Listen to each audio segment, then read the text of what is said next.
என் உயிரினும் மேலான அன்பு உடன்பிறப்புகளே, சிறப்பு முகாம் எனும் பெயரில் ஈழத்து சொந்தங்களை அடைத்து வைத்து சித்திரவதை செய்யக்கூடிய அந்த முகாம்கள் எல்லாத்தையும் மூடணும் அப்படின்னு திருச்சியில் இன்னைக்கு நாம் தமிழர் ஒரு ஆர்ப்பாட்டத்தில் ஈடுபட்டிருக்கிறாங்க. அதில் முக்கியமாக சொல்லப்பட்ட கருத்துக்கள் என்ன, அவங்க வச்ச கேள்விகள், அதில் சீமான் பேசின ரொம்ப கான்ட்ரவர்சியான விஷயங்கள், அவர் பேசுகிற வீடியோவுக்கு நாம் பதிலளிக்கும் வண்ணமாக முக்கிய சில பாயிண்ட்டுகளுக்கு விளக்கம் கொடுக்க வேண்டிய அந்த இடத்துல நாம் நிற்கிறோம். நாம் அது என்னென்ன விஷயங்கள் அப்படிங்கிறத பார்ப்போம். வாங்க வீடியோக்குள்ளே போகலாம். இந்த ராஜீவ்காந்தி கொலை வழக்கில் இந்த சாந்தன் முருகன், ராபர்ட் பயஸ், ஜெயக்குமார் இவங்கெல்லாம் வந்து விடுதலை ஆனாங்கல்ல. இந்த விடுதலையானவங்க எல்லாருமே இன்னும் அவங்களோட தாய்நாட்டுக்கு போகாமல் இருக்கிறாங்க. அவங்க எங்கே வச்சிருக்கிறாங்க அப்படின்னா இந்த சிறப்பு முகாம்களில் வச்சிருக்கிறாங்க. சீமான் என்ன சொல்கிறாரு அப்படிங்கிறதையும் கேளுங்க, அதுக்கு பதிலும் நாம் சொல்லலாம். இந்த சிறப்பு முகாம் தான் எப்படி வந்தது, என்ன எதுக்காக வந்தது அப்படின்னா, ஈழத்து போகிறப்போ அங்கேருந்து நிறைய பேர் கடல் வழியாக தப்பிச்சு தமிழ்நாட்டுக்கு வந்தாங்க அகதிகளாக. வந்தவங்களை எல்லாத்தையும் தங்க வச்சு அவங்களுக்கு என்னென்ன தேவையோ அதெல்லாம் செஞ்சு கொடுத்து உணவளித்து ஒரு பாதுகாப்பாக வச்சுருக்கணும் அப்படிங்கிறதுக்காக உருவாக்கப்பட்டது தான் இந்த சிறப்பு முகாம்கள். இந்த சிறப்பு முகாம்களில் எல்லாரையும் சித்திரவதை செய்கிறாங்க. அவங்களையெல்லாம் வந்து சிறைச்சாலையோட மோசமாக வந்து நடத்துகிறாங்கன்னு சொன்ன இந்த ஒரு வார்த்தைகள் எல்லாம் சுத்தமாக ஏற்கவே முடியாது. அந்த வீடியோவை நீங்கள் கொஞ்சம் பாருங்கள், அதுக்கப்புறம் நாம் ஒவ்வொரு கிளிப்பிங்ஸுக்கும் நான் வந்து விளக்கம். இது எம்மாத்திரம் இந்த சிறப்பு முகாமை மூடுவதற்கு இதை கொண்டு வந்த பெருந்தகை யார் தெரியுமா?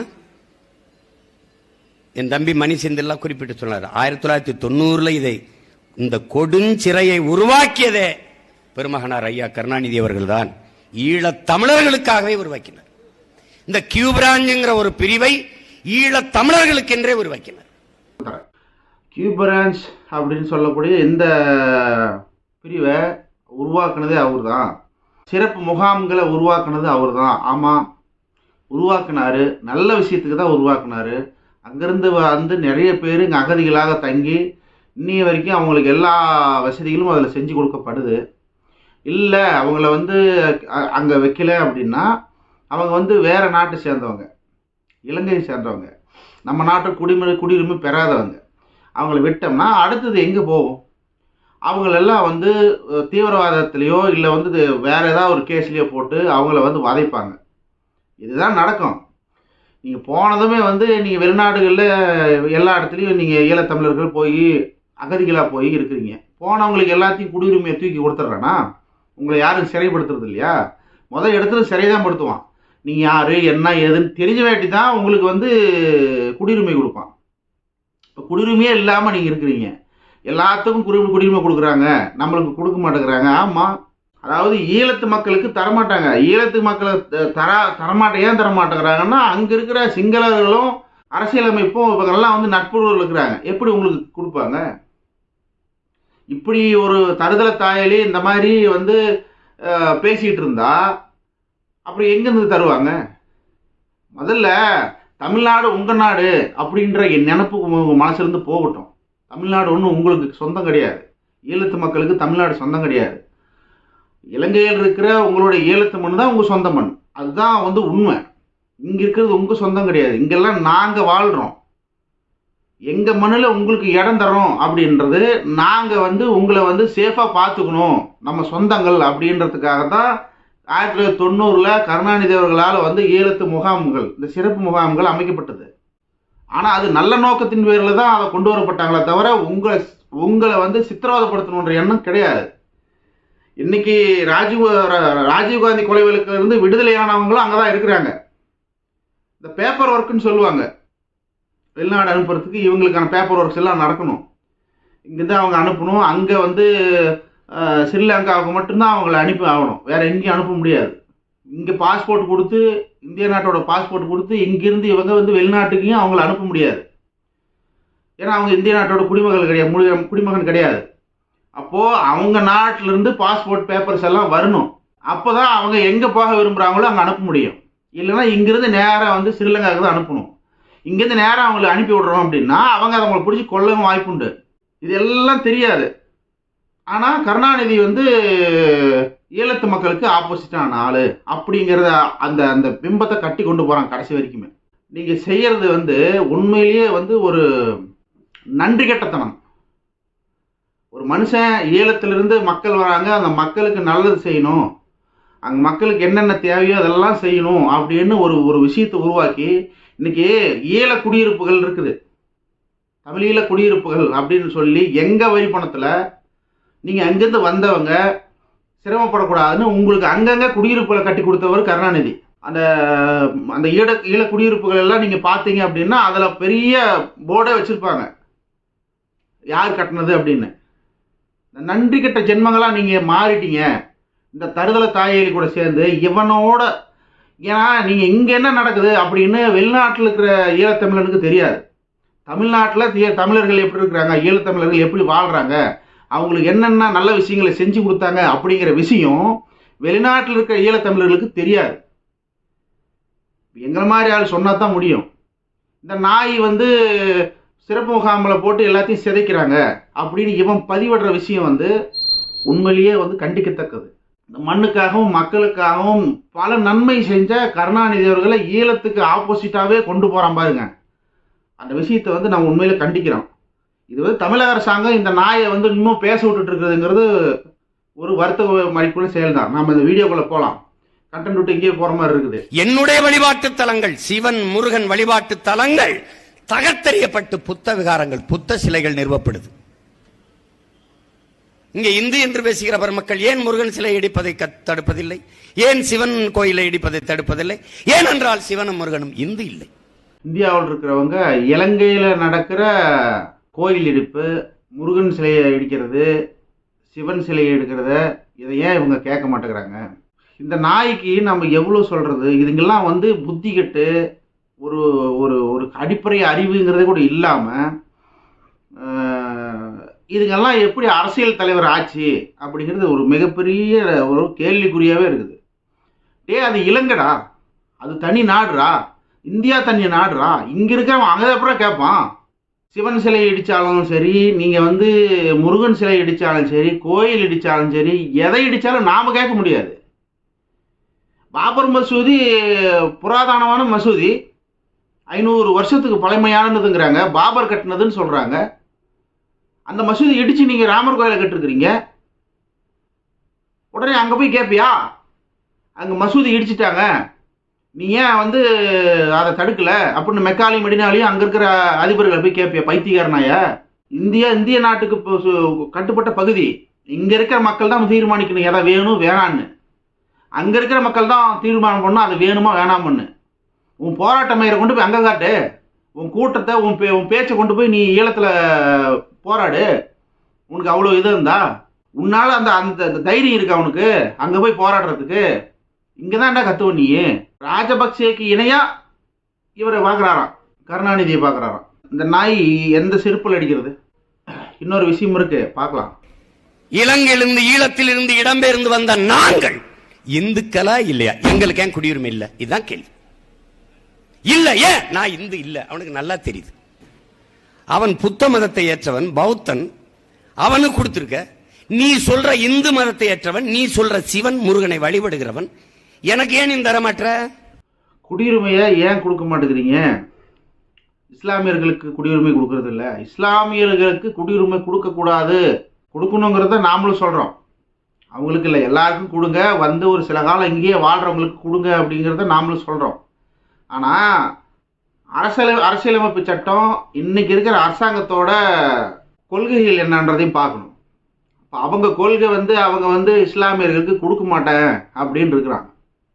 அப்போது இந்த அரசியலமைப்பு மாறணும், மாறினாதான் எல்லாருக்கும் நல்லது செய்ய முடியும். பங்களாதேஷ்லேருந்து புலம்பெயர்ந்த இந்தியாவுக்குள்ளே வந்தவங்க, பாகிஸ்தான்லேருந்து புலம்பெயர்ந்த இந்தியாவுக்குள்ளே வந்தவங்க, வேறு ஏதாவது இஸ்லாமிய நாடுகள்லேருந்து இங்கே வந்தவங்க எப்படி இஸ்லாமியர்களுக்கு கொடுக்கணும் அப்படின்னு தான் இங்கே இருக்கிற திராவிட கட்சிகள் போராடுது. தமிழீழ மக்களுக்கு எதிராக திராவிட இயக்கத்தை கொண்டு போய் ஒவ்வொரு இடத்துலையும் முன்னிறுத்துறான். திபெத்தியனுக்கு கொடுக்குற, தமிழனுக்கு கொடுக்க மாட்டேங்கிற இந்த பிரிவினை தான் ஈழத்தையே முடிச்சிச்சு. உங்களுக்கு சிங்களவர்களுக்கும் உங்களுக்கும் பிரச்சனை, அது உங்களுடைய நாட்டில் இலங்கையில் நீங்கள் பிரச்சனை பண்ணுறீங்க, நீங்கள் கத்தியை தூக்குறீங்க, துப்பாக்கி தூக்குறீங்க, இராணுவத்தை கட்டமைக்கிறீங்க, போராடுறீங்க. போராடுற தலைவன் ஸ்டெடியான ஆளாக இருக்கிறாரு. எல்லாரும் அவங்களை மதிக்கிறோம், போராட்டத்தை எல்லாம் மதிக்கிறோம். நீ அதை அப்படியே கொண்டாந்து தமிழ்நாட்டுக்குள்ள இம்ப்ளிமெண்ட் பண்ணணும்னு நினைக்கிறது இங்கே வாழ்ந்துக்கிட்டு இருக்கிற தமிழர்களுக்கு சாதாரண வாழ்க்கை எல்லா வாழ்க்கையும் பாதிக்கும். அதுக்கு தான் கொடுக்க மாட்டேங்கிறான். இப்போ நீ அங்கேருந்து வந்து உனக்கு குடியுரிமை கொடுத்துட்டேன் அப்படின்னா நீ என்ன செய்வ? இங்கே இருக்கிற ஒரு கட்டமைப்பு எல்லாத்தையும் சேர்த்தி கூட்டி இங்கே நீ மறுபடியும் வந்தால் எல்டிடி முகாம்களை இங்கே அமைச்சு, அன்னைக்கு இந்த எல்டிடி உருவாகிறதுக்கு காரணமாக இருந்த இந்த திராவிட கட்சிகள், எம்ஜிஆர் தான், இதே கருணாநிதியும் தான் உணவு மருந்து எல்லா விஷயத்தையும் இங்கேருந்து அனுப்புனாங்க. இதெல்லாம் எதுவுமே பண்ணாமல் இருந்திருக்கணும். எல்டிடியை வளர்த்தி விட்டது இவங்க. இதே இந்திரா காந்தி வந்து பயிற்சி கொடுத்தாங்க. ஆனால் இந்திரா காந்தியோட பையனையும் நீங்கள் கொன்னீங்க. இல்லை, ராஜீவ் காந்தி நாங்கள் கொல்லவே இல்லை. பிரபாகரன் எங்கேயாவது ஒரு இடத்துல சாகிறதுக்கு முன்னாடி ஒரு இடத்துல இந்த கொலைக்கு எங்களுக்கு சம்மந்தம் இல்லை, சிவராசனுக்கு எங்களுக்கு சம்மந்தம் இல்லை. இன்னை வரைக்கும் தமிழர்கள் நாங்கள் கூணி குருவி போய் நிற்கிறோம். எங்கள் மண்ணில் வந்து ஒரு தலைவன் இறந்துட்டாங்க. அதுக்கு காரணம் தமிழர்களும் தீவிரவாதிகளாக சித்தரிக்கப்படுறாங்க. ராஜீவ்காந்தி கொலைக்கு அப்புறமா தான் வேலை எந்த நாட்டிலையும் நாங்கள் போய் இந்த கொலை முயற்சிகளை நாங்கள் செய்கிறதில்லைன்னு முடிவெடுக்கிறாங்க எல்டிடி. ஈழத்து மக்களுக்கு குடியுரிமை கொடுக்கணும். ஆனால் இந்த நாய் இப்படி பேசிக்கிட்டே இருந்தான். இன்னைக்கு எவ்வளோ வருஷம்? 2009 அவர் இறந்தது. எல்டிடிக்கு முற்றுப்புள்ளி வச்சது 2009. இன்றைக்கி அது வெளிநாட்டில் வெவ்வேறு இயக்கங்களாக வெவ்வேறு நலத்திட்ட உதவி செய்கிற, அந்த ஈழத்து மக்களுக்கு நல்லது செய்கிற அதே பிரபாகரனுக்கிட்ட இருந்த பணம் அங்கே வெளிநாடுகளில் குமிஞ்சு போய் கிடக்குது. அங்கங்கே ஒரு சின்ன சின்ன இயக்கங்களாக செயல்பட்டு அவங்களுக்கான தேவைகளை பூர்த்தி செஞ்சுக்கிறாங்க. இன்றைக்கி வந்து போராளி குழுவாக எங்கேயுமே இல்லை, அதை நானும் ஒத்துக்கிறேன். ஆனால் இந்த நாய் இப்படியே பேசிக்கிட்டு இருந்த நான் வந்து பிரபாகரனுக்கு அடுத்தது நான், இதெல்லாம் அடுத்த வீடியோவில் தான் வருது. நம்ம எப்பயுமே தீவிரவாதியாகவே தான் சித்தரிக்கப்படுவோம். அப்படி எந்த நாட்டுக்கு போனாலும் குடியுரிமை வாங்க முடியாது. அது இந்தியாவில் வாங்குறது ரொம்ப கஷ்டமாயிடும். ஏன்னா பக்கத்து நாடு. இங்கே நீ குடியுரிமை கொடுத்துட்டு இங்கேருந்து நீ மறுபடியும் எல்லாம் ரெடி பண்ணிட்டு மறுபடியும் இலங்கைக்கு போய் மறுபடியும் ஆரம்பிப்பியோன்னு அவங்க இலங்கை அரசாங்கம். அதனால் இலங்கை அரசாங்கம் இந்திய அரசாங்கத்தை வலியுறுத்தம் கொடுக்காதீங்கன்னு. இத்தனைக்கும் காரணம் இன்னைக்கு ஈழத்து மக்கள் தமிழ்நாட்டில் நிம்மதியாக வாழலாமா வேணாமா, இவங்களை மறுபடியும் இங்கேருந்து ஏதாவது ஒன்று பண்ணணும் அப்படிங்கிற ஒரு உள்நோக்கத்தோடையே செயல்பட்டு இருக்கிறான் சீமான். அடுத்து ஒரு அந்த வீடியோவோட தொடர்ச்சி நீட்சி பார்க்கலாம். ஆனால் சிறப்பு முகாமில் அன்பு சொந்தங்களே, அருமை தம்பி தங்கைகளே, பெயரை பார், சிறப்பு முகாம், ஸ்பெஷல் கேம்ப். சிறப்பு முகாம் என்ன ரொம்ப சிறப்பா இருக்கும். அங்கதான் நீ ஏமாந்த, அந்த வார்த்தையில ஏமாந்துற. அது சித்திரவதை முகாம். அதுல வச்சு வதைக்கிறான். அப்ப அது என்ன? இதுக்கு ஒரே வழி, மூடணும். சிறப்பு முகாம் சித்திரவதை முகாம்னு சொல்லியிருக்கிறான். சிறப்பு முகாம் சித்திரவதை முகாம் அப்படிங்கிறதுக்கு என்னடா ஆதாரம்? அகதிகள் முகாம் அது. அந்த முகாமில் வந்து அவங்கள பாதுகாப்பாக வெளியே காவலாளி வச்சு பாதுகாப்பாக பார்த்துக்கிறாங்க. அந்த முகாமை வந்து நீ மூடணும்னு சொல்கிறீங்க. வேணும் வேணான்னு முடிவு பண்ணுறது அரசாங்கத்து கையில் இருக்குது, ரைட்டு. ஆனால் அது சித்திரவதை முகாம். எதுக்காக சித்திரவதை பண்ணணும்? யார் என்ன ஏது எங்கேருந்து வந்தால் என்னன்ற விஷயத்தை தவிர அவங்க வேறு என்னத்தை அங்கே சொல்ல போகிறாங்க? வேறு என்ன அவங்கள சித்திரவதை செய்ய போகிறாங்க? அப்படி யார் யார் சித்திரவதை செஞ்சுருக்கிறாங்க பட்டியல் வெளியிடணுமா இல்லையா? ஆஹா, மொத்தமாக அடிச்சுடுறது. மொத்தமாக வந்து இங்கே சித்திரவதை முகாம். எண்ணற்ற மக்கள் பல ஆயிரம் பேர் வந்து அந்த முகாமில் தங்கியிருந்து அங்கிருந்து அவங்க மேலே எந்த ஒரு பிரச்சனையும் இல்லை. எல்டிடி அமைப்பிலேருந்து அவங்க வரல, அந்த போராளி குழுவிலேருந்து அவங்க வரல அப்படிங்கிறத தெளிவுபடுத்தி அவங்க நிறைய பேரை கொண்டாந்து குடியமைத்திருக்கிறாங்க. அங்கங்கே வீடுகள் கட்டி கொடுத்துருக்குறாங்க. நிறைய பேருக்கு ரேஷன் கார்டு, நிறைய பேருக்கு குடியுரிமையும் கொடுத்துருக்குறாங்க. இப்போ ரீசெண்டாக தான் தர்றதில்லை. அங்கே இப்போ அடைக்கப்பட்டவங்க எதை சார்ந்தவங்கன்னு நம்ம பார்க்கணும். எல்டிடிக்கு அவங்களுக்கும் நேராக சம்மந்தம் இருந்தால் அவங்க கொடுக்கவே மாட்டாங்க. முகாமில் இருந்து அவங்களை வெளியே விட மாட்டாங்க. இதுதான் நடக்குது அங்கே. யார் என்னன்னு விசாரிக்காத ஒரு நாட்டுக்குள்ளே உங்களை எப்படி அலோவ் பண்ணுவாங்க? இதே நீ யூகேல போ, நார்வேல போ, ஜெர்மனியில் போ, விசா இல்லாமல் பாஸ்போர்ட் இல்லாமல் ஒன்றுமே இல்லாத நீ உள்ளே போ, எடுத்தது சிறையில் வைப்பான். 6 மாத காலம், 1 வருட காலம், 2 வருஷம் காலம் நீ வந்து சிறையில் வாழணும். உன்னை பற்றி நீ எல்லா டேட்டாவும் எடுப்பான். அதுவும் ஒரு சில நாடுகள் ரிட்டர்ன் நேராக இலங்கைக்கு அனுப்பிடுவான். கிளம்புடான்னு டிக்கெட்டை போட்டு நீ கிளம்புன்னு. இங்கே வச்சு உங்கள் மேலே எந்த ஒரு குற்ற செயலும் இல்லை அப்படிங்கிறத தெளிவு பண்ண வேண்டி குழந்தை குட்டிங்களோட அங்கே வந்து எல்லாம் அப்படி தானே வரீங்க, பெண்கள் குழந்தைகளோட தானே வந்தீங்க. அங்கேருந்து வந்தவங்களெல்லாம் இன்னுமே சிறப்பு முகாமில் வச்சு தான் சிதைச்சிட்டு இருக்கிறாங்களா? அப்போ அந்த சிறப்பு முகாம்கள் உங்களுக்கு நல்லதே செய்யலையா? எத்தனையோ ஆயிரக்கணக்கான பேர், பல லட்சக்கணக்கான பேர் சிறப்பு முகாம்களில் குடியிருந்து அங்கேருந்து வந்து சோறு தண்ணி இல்லாமல் அவங்க வந்து எல்லாமே வழங்கப்பட்டு அவங்களுக்கு நல்லது கெட்டது எல்லாமே செஞ்சு பண்ணதன் விளைவு நீங்கள் நன்றி கட்டத்தனமாக நடந்துக்கிட்டு இந்த நாய்க்கு நீங்கள் பணத்தை அனுப்பி இப்படி ஒரு கேவலமான ஒரு ஈத்திர நாய்க்கு நீங்கள் பவரை கொடுத்து வச்சுருக்கிறீங்க. நாங்கள்லாம் யாரும் இந்த நாயை மதிக்கிறது கூட இல்லை. இவங்க இதாக ஒரு படத்தில் மூத்திர சந்தில் கத்திட்டு தெரியும். அன்றைக்கி வந்து திருச்சியில் கத்திருக்கிறாங்க. ஒன்றே ஒன்று சொல்கிறேன், இவன் வந்து ஈழத்துக்கு பேசுகிறான்னு சொல்லி தமிழ்நாட்டில் இன்னும் பேச இங்கே இருக்கிற ஈழத்து வாழ் தமிழர்களுக்கு, தமிழீழ மக்களுக்கு இன்னும் பிரச்சனைக்கு மேலே பிரச்சனை தான் வரும். இன்றைக்கி எண்ணெயை கொண்டாந்து இறக்கிருக்கிறான். இந்திய இராணுவத்தோட இந்த தமிழ்நாடு போராடுற அளவுக்கு கொண்டு வந்து விட்டுருவான். ஏன்னா அவனை நம்பி போகிறவங்க எல்லாம் போகிற சின்ன பசங்க. துப்பாக்கி தயாரிக்கிறது அடுத்த வீடியோவில் வருது. துப்பாக்கி தயாரிக்கிறத பற்றி ஒரு முக்கியமான கிளிப்பிங்ஸு. எல்டிடிஏ ரீகன்ஸ்ட்ரக்ஷன் இதே தான் அமெரிக்காவிலும் கேட்டான், என்னைய இதே தான் கனடாவிலையும் கேட்டான். அது காரணம் என்ன? ஒரே ஒரு குரல் தாங்க, ஒரே ஒரு குரல். சீமான்ட்ட சொல்லு, தொடர்ச்சியா முன்னெடுக்க சொல்லு, அவர்கிட்ட தான் விட்டு போறோம்னு சொல்லு. இந்த 3 வார்த்தை தாங்க என்னை இவ்வளவு பாடுபடுத்துது. சீமான்ட்ட சொல்லு, தொடர்ச்சியா முன்னெடுக்க சொல்லு, அவரை நம்பி தான் விட்டுட்டு போறோம்னு சொல்லு. இந்த வார்த்தையை தான் வந்து சீமானை எங்கேயும் வெளிநாட்டுக்கு போக விடாமல் தடுக்குதான். இந்த வார்த்தையெல்லாம் தடுக்கல இந்த நாய். இந்த எல்டிடியோட ஃபிளாக் இருக்குல்ல, அந்த ஃபிளாக் இவன் கட்சிக்கு வச்சிருக்கிறான். பிரபாகரன் இவங்கிட்ட தான் வந்து தமிழீழத்தையும் அந்த எல்டிடி அமைப்பை சபை செயல்படணும் நீ என்ன இவர்கிட்ட விட்டுட்டு போனாராம். எப்போ எங்க பிரபாகரனுங்க சாகும்போது நீ மதுரை லாட்ஜில் என்ன பண்ணிட்டு இருந்த? யாரோட கூத்தடிச்சிட்டு இருந்த? அப்போ அவர் என்ன மதுரை லாட்ஜுக்கு வந்து சொன்னாரா? இல்லை யார் மூலியமா வந்தது? இல்லை யார் மூலியமா உனக்கு இந்த தகவல் வந்தது? சொல்லணும்ல. இன்னார் எனக்கு தகவல் கொடுத்தாரு, அண்ணங்கிட்ட இருந்து இப்படி இந்த வழியில் எனக்கு தகவல் வந்தது, இந்த ஒரே ஒரு வார்த்தை சீமானிட்ட தான் கொடுத்துட்டு போறேன் அப்படின்னு அவர் அண்ணன் சொன்னார். என்ன சொல்லு. அதுக்கு முன்னாடி ஒரே ஒரு வாட்டி நீ சந்திச்சிருக்கிற. அவர் சாகிறதுக்கு முன்னாடி, எங்கள் போர் ஸ்டார்ட் ஆகிறதுக்கு முன்னாடி ஒரே ஒரு வாட்டி பழநெடுமாறன் போன்ற வந்து பெரியார் இயக்கங்கள் இருக்கிறவங்க இவங்களுடைய ரெக்கமெண்டேஷனில் தான் நீ சந்திக்கிற. 2 நிமிஷம் ஒரு செல்ஃபி, அவ்வளோதான் உன்னோட பிரபாகரனோட சந்திப்பு அப்படின்னு நாங்கள் சொல்கிறோம். பல யூடியூப் சேனலில் உன்னை தோல் உரிக்கிறாங்க, பிரபாகரனுக்கு இவனுக்கு இந்த நாய்க்கு சம்மதமே இல்லைன்னு. ஆனால் பிரபாகரன் தான் எனக்கு வந்து அவர் தான் என்கிட்ட ஒப்படைச்சிட்டு போனார் ஈழத்தமிழர்கள். என்ன காரணம்? ஈழத்தமிழர்கள் இவ்வளோ எல்லாம் ஒன்றும் கிடையாது. பல லட்சக்கணக்கான பணங்கள், பிரபாகரனுடைய செல்வங்கள் வெளிநாட்டில் இருக்குது அப்படிங்கிறதும் யாராலையும் மறுக்க முடியாது. இந்த செல்வங்கள் எல்லாம் ஈழத்து மக்கள் வெளிநாடுகளில் அங்கங்கே பரவி வாழ்கிறவங்களுக்கு அவங்களுடைய நல்லது கெட்டது எல்லாத்தையும் பூர்த்தி பண்ணிக்கணும் அப்படின்னு அவர் நினைச்சார்.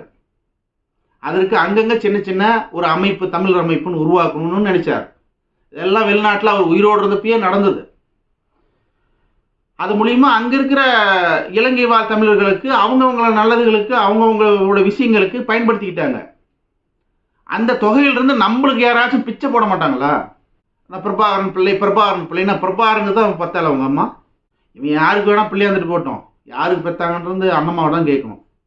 ஆனால் இவன் ஒவ்வொரு வாட்டி இப்படி சொல்லி இங்கே இருக்கிற ஈழத்து மக்களையும் வெளிநாட்டில் இருக்கிற ஈழத்து மக்களையும் இங்கே இருக்க தமிழ் மக்கள் இங்கே இங்கே வந்து காலகாலமாக வாழ்ந்துக்கிட்டு இருக்கிற மற்ற மக்களுக்கும் பிரிவினைவாதத்தை உண்டாக்குறான்.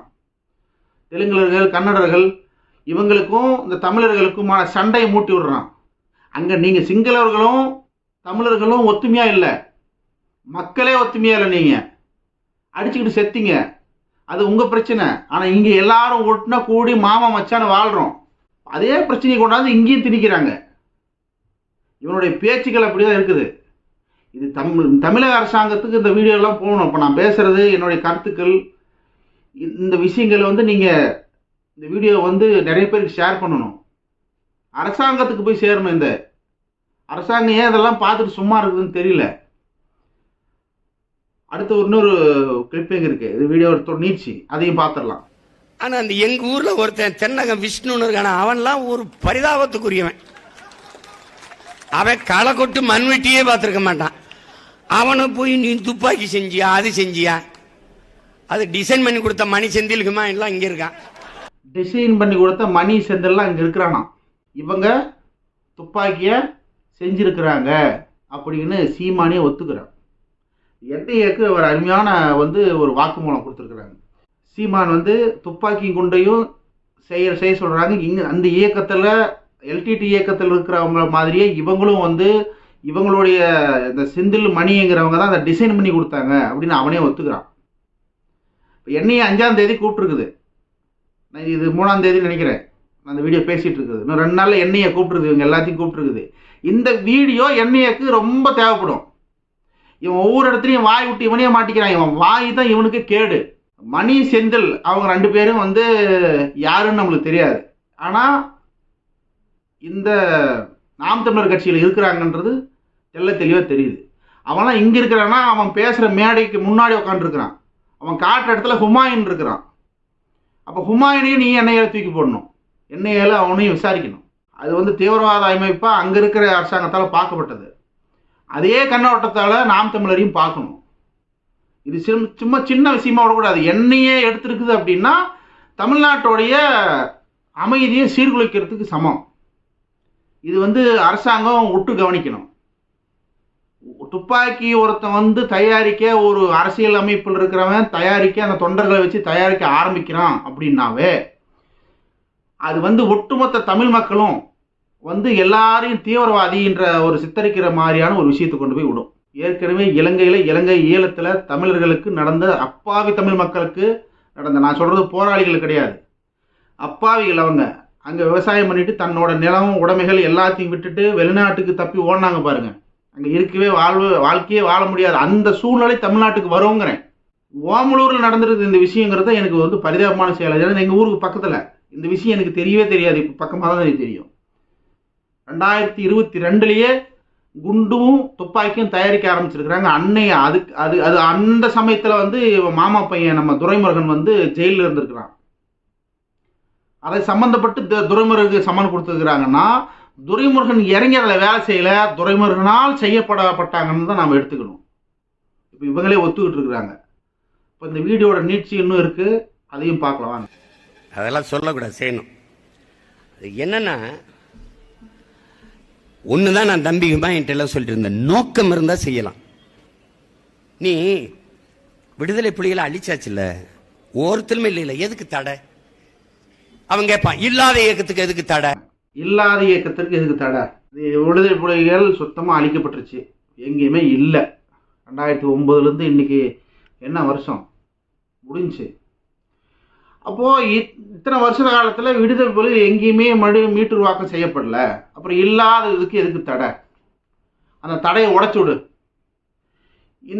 இந்த தவறை வல்லபாய் பட்டேல் செஞ்சதுனால தான் இன்னைக்கு ஆர்எஸ்எஸ்ன்ற ஒரு பெரிய அமைப்பு, அதனால் உருவாக்கப்பட்ட பாஜகன்ற அரசாங்கம், அந்த அரசாங்கத்துக்கு இன்னைக்கு சித்திரவதையை அனுபவிச்சுட்டு இருக்கிறோம்.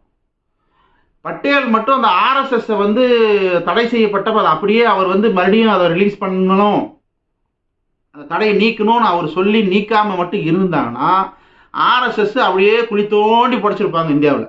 காந்தியை கொன்னதுக்காக, அதுவும் நிறைய விஷயங்களுக்காக ஆர்எஸ் தடை செய்யப்பட்டது. இன்னைக்கு ராஜீவ்காந்தி படுகொலை தமிழ்நாட்டில் நடந்தது. அதுக்கு காரணம் விடுதலை புலிகள் அமைப்பு சார்ந்தவங்க யாருமே இல்லை, எங்களுக்கும் அந்த கொலைக்கும் எந்த ஒரு சம்பந்தம் இல்லை சொல்ல கிடையாது.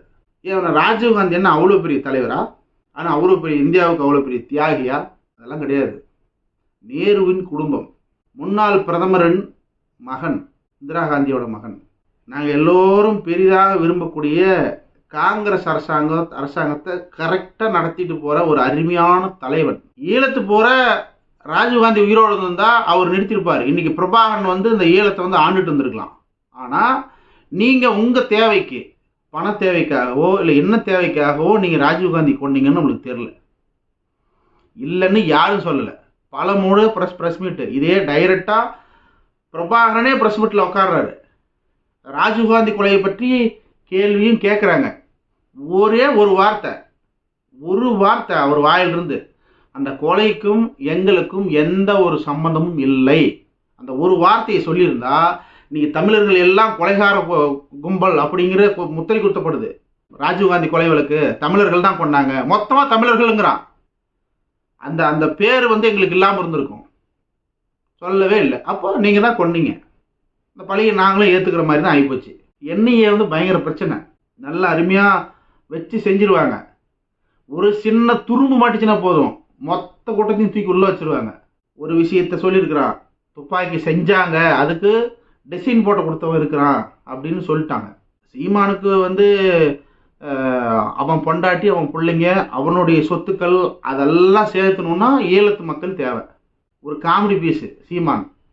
அடுத்து ஒரு நல்ல பதிவுடன் சந்திக்கிறேன். நன்றி, வணக்கம்.